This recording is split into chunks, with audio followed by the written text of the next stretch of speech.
Kwanza nadhani tumpongeze kwa alichokifanya, kwa maana ya kuomba radhi ni sehemu ya kuonesha unatambua umuhimu wa kile ulichokifanya ama ulipokosea, lakini pia unatambua umuhimu na thamani ya wanachama na mashabiki wa klabu husika. That's why ameomba radhi. Tunafahamu ni makosa ya kawaida ambayo ameyafanya. Ukirejelea kwenye mchezo AS FAR Rabat dhidi ya Dar es Salaam Africans kule visiwani Zanzibar, Shedrack Boka alikuwa anazungumzwa sana kwamba hakuwa na performance nzuri, si ndio? Lakini kwa nini haikuwa ni story kubwa kama ambavyo imekuwa kwa Israel mpaka amekuja kuomba radhi? Kwa sababu hii ni dabi. Kwa kwenye dabi kila mtu anakuwa na namna yake ambayo anahitaji. Sio dabi tu, ni dabi dhidi ya Simba. Maana hata ukicheza na Azam pia ni dabi kwa sababu mnatoka kwenye same geographical area, lakini kama mnatoka kwenye ni dabi ya watani, maana yake kila mtu anatarajia wachezaji wake wote wao kwenye top performance waweze kuwapa kitu kilicho bora. That's why Israel anafahamu, ni mzawa, kwa anafahamu hivi vitu tangu akiwa hajajiunga na Yanga, hajahusishwa na vilabu vya Simba na Yanga, akiwa huko maana yake anakuwa anaona kabisa. That's why ameamua kuomba msamaha.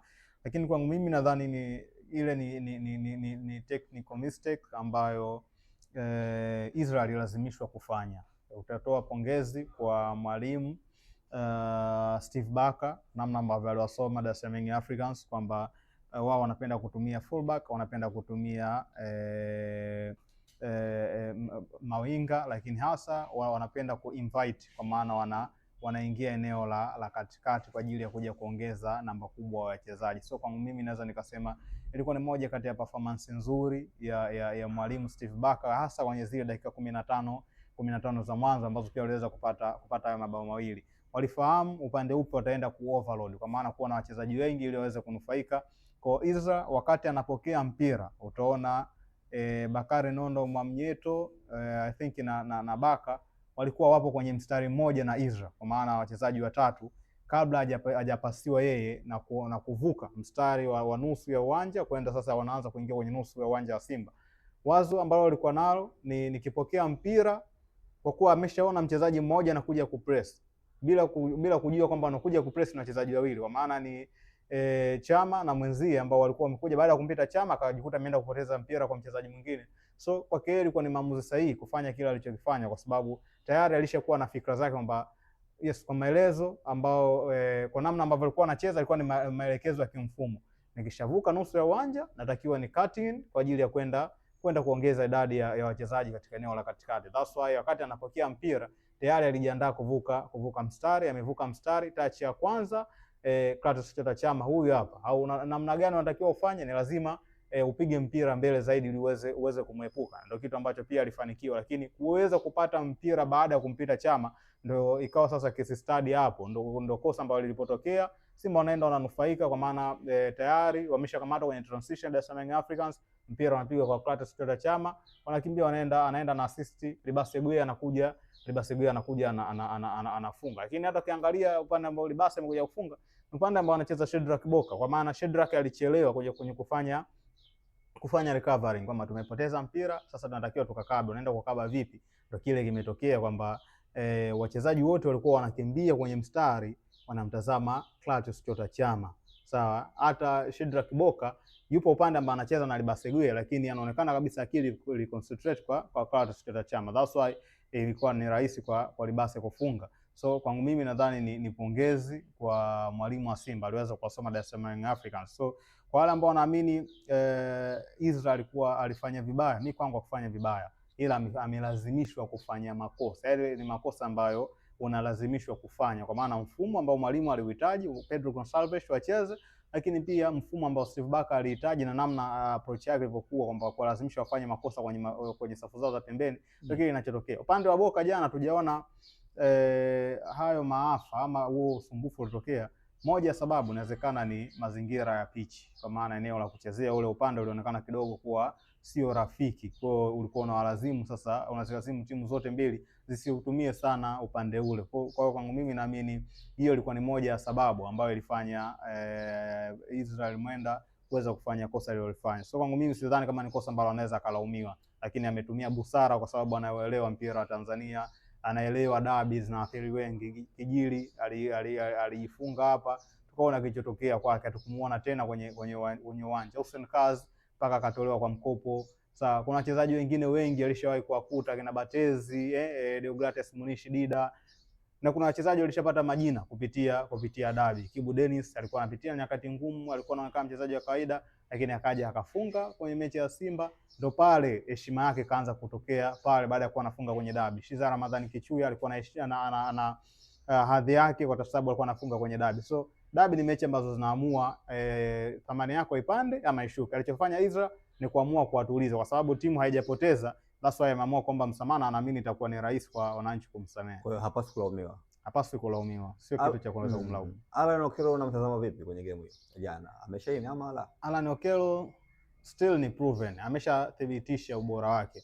Tazama mechi dhidi ya Azam, Muungano Cup watu wa nusu finali, mechi ya finali dhidi ya Simba na mechi aliocheza jana. Hizi ni back to back big match tatu Yanga amecheza ndani ya siku 10, lakini moja ya nyota ambao wamefanya vizuri basi ni Alan Okello. So kwangu mimi naamini Okello alikuwa na nyakati nzuri za kimbinu zaidi, lakini mwalimu alikuwa anahitaji end product, ndio maana aliamua kumtoa Alan Okello, lakini kwa performance overall alifanya vizuri. Mwalimu alikuwa anahitaji kitu kidogo tu cha ziada. Kuna nafasi ambazo Alan amezipata, amepiga mashuti ambayo haukutarajia angepiga vile. Yaani sehemu ambayo unapata unatarajia labda ni either shoot ya Kevu, yani mpira ambao huo unaonekana ni hatari kwa nini, lakini mipira mingi ambayo alikuwa anapiga inaonekana ni mipira kawaida, inaishia mikononi mwa Kasari. So mwalimu labda aliwaza kuongeza kitu kwenye namna ya umaliziaji, that's why aliamua kumuingiza Emmanuel Mwanengo, lakini kwangu mimi Alan Okello kwa sasa hivi ni proven. Mimi ni mmoja watu ambao alikuwa naamini kwamba Okello ni mchezaji mzuri, lakini alikuwa anahitaji kupewa muda, lakini mpaka kwa sasa naweza nikasema ni mchezaji ambaye tayari ameshathibitisha ubora wake. Ni mchezaji wa kuchungwa ina maana. Yes, mchezaji tunazungumza ni mmoja wa wachezaji waliotoa assist nyingi kwenye michuano ya ligi kuu mpaka sasa.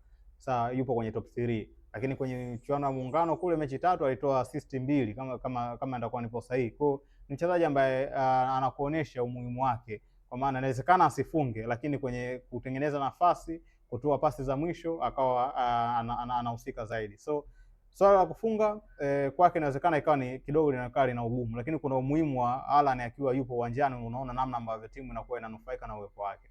Okay, kocha Pedro vipi? Kwamba bado anaendelea kuharibu kwenye hesabu zake au la? Pedro Gonçalves nadhani akipata tough game anakuwa ni mwalimu wa kawaida. Kwa nini nasema anakuwa ni mwalimu wa kawaida? Ukiacha kwenye mchezo dhidi ya Azam dakika 30 za mwanzo, ama tufanye ile first half, Yanga walikuwa ni best, lakini baada hapo alikuja kuulizwa maswali ambayo mwenyewe alishindwa kutoa majibu. Kwa stage ilifika walikuwa wanatamani tu ni bora mpira uishi, kwa maana ya approach yake tayari ilishafeli. Mara nyingi anaporudi kutoka dressing room kipindi cha pili, ndio timu yake huwa inaonekana inaenda kucheza performance ambayo sio tishio, na hata anapofanya substitution zake anashindwa kutoa substitution ambazo zinaonekana zina balance kwa namna fulani. So kwa mimi naamini ni mwalimu naweza nikasema ni average coach, mwalimu tu wa wastani, sio mwalimu mkali hivyo kwenye mbinu. That's why Yanga aliamua kumuongeza mwalimu Amorim ili aje kumuongezea nguvu kwenye benchi. So kwa mimi naamini ni mwalimu wa kawaida, na kuna muda kufundisha Simba na Yanga ni bahati kwa walimu. Na nitakupa mfano, Steven van der Broek hakuwa mwalimu tishio wakati anatambulishwa Simba, lakini alitengeneza CV yake Simba. Sasa leo tunazungumza anafundisha ligi kuu Belgiji, timu yake ipo top 4, lakini CV ilianza Simba baada ya kufika robo finali, performance walikuwa na display akawafikisha tena Simba hatua ya makundi, wanacheza na FC Platinum, wanapata ushindi wa goli 4-1. Baada ile mechi akaamua kuachia nafasi, lakini ndo mwanzo wake ulianza kuonekana pale. Sawa, Patrick Ausems, Simba anafika robo finali 2019 kwa mara ya kwanza. Miguel Gamondi, sawa, Nasreddine Nabi, at least Nasreddine Nabi tayari alishakuwa ana CV kubwa. Miguel Gamondi sasa hivi national team coach ya Tanzania. Sawa, kuna walimu wengi ambao wanapita. Pablo Franco Martinez na yeye yupo kule sasa hivi Algeria, wanashindana na Fadlu Davis. Fadlu hakuwahi kuwa kocha mkuu, Kwa hiyo hakuwa ni kocha ambaye ana mafanikio. CV yake ametengeneza Simba wanaenda kufika hatua ya finali kombe la shirikisho. Kwa hiyo vilabu vya Simba na Yanga ni platform. Mwalimu unapopata nafasi ya kufundisha kwenye Simba na Yanga, ufahamu unatengeneza CV ambayo itaenda kukuongezea ama kukuletea dili kubwa zaidi huko mbele. So kazi ambayo anayo mwalimu Pedro Gonçalves ni kuhakikisha Yanga wanakuwa bingwa. Hiyo ndio inaweza kuwa ni CV yake ambayo itamlindia heshima huko mbele. Tofauti na hapo, nadhani atakuwa ni mmoja wa walimu ambao sio wazuri, kwa sababu amekuja kwenye kipindi ambacho Yanga wanatawala dabi, lakini chini yake yeye hajawahi kushinda dabi hata moja. Usisahau kusubscribe kwenye YouTube Mwandike Digital.